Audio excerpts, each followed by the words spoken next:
tree.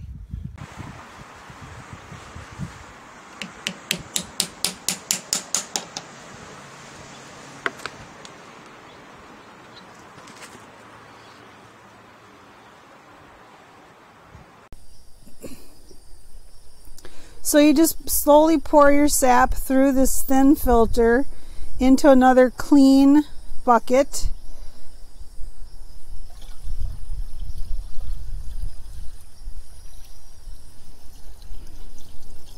And this will catch any debris that may have fallen into your buckets while you're collecting. It's already pretty clean, but this gets the extra anything out. There. That's all you need to do. There's barely anything in there.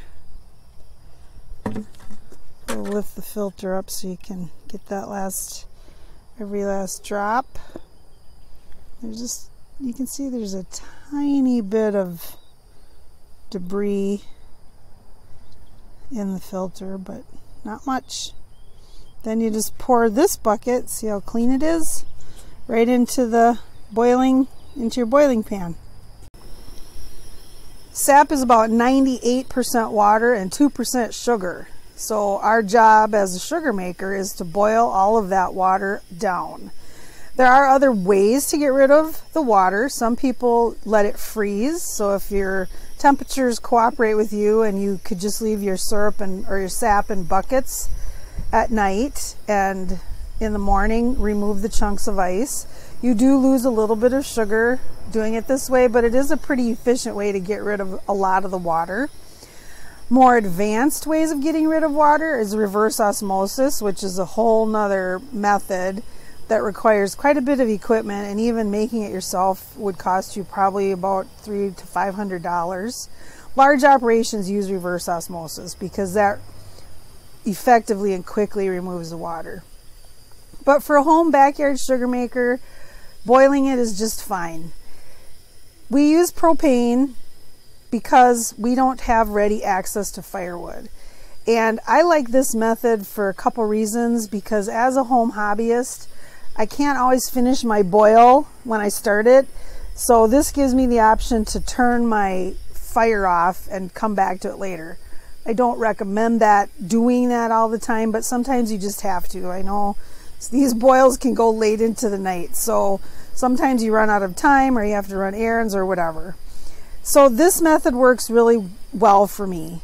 You can also use wood, and you use the same type of pan, but you just use a different type of cooker. A lot of people make them out of old 55-gallon barrels that you would just cut a hole in the top and then make a little door and a chimney and then just fire it up with wood. There's tons of options available online. Look up DIY evaporator and you'll be amazed by what you find. You can buy pre-made pans, and they come in multiple sizes, multiple designs. Some have more than one chamber. You can get as fancy as you like. The one thing that I would really recommend if you buy or make a pan is to put a spout on it. That was something that I really wanted to do, because when it comes time to drain off this really hot sap, you can just open that up and just pour it out. This is stainless steel. The whole pan is stainless steel, but I bought a stainless steel ball valve, and then we found another pipe that we attached to the end. So when it comes time to draw this off, I just put my pot and filter under there and it comes right off.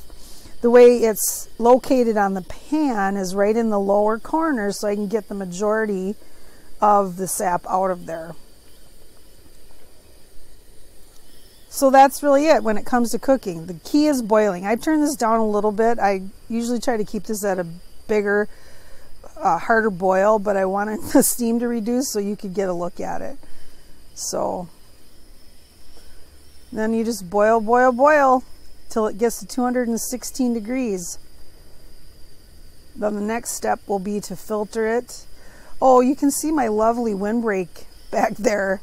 Luckily today, it's nice and calm. There's not a lot of wind. But on really windy days, I need something to shelter my cooker from the wind, and we made that out of plywood. That's one reason people make sugar shacks, which probably is on my agenda for next year.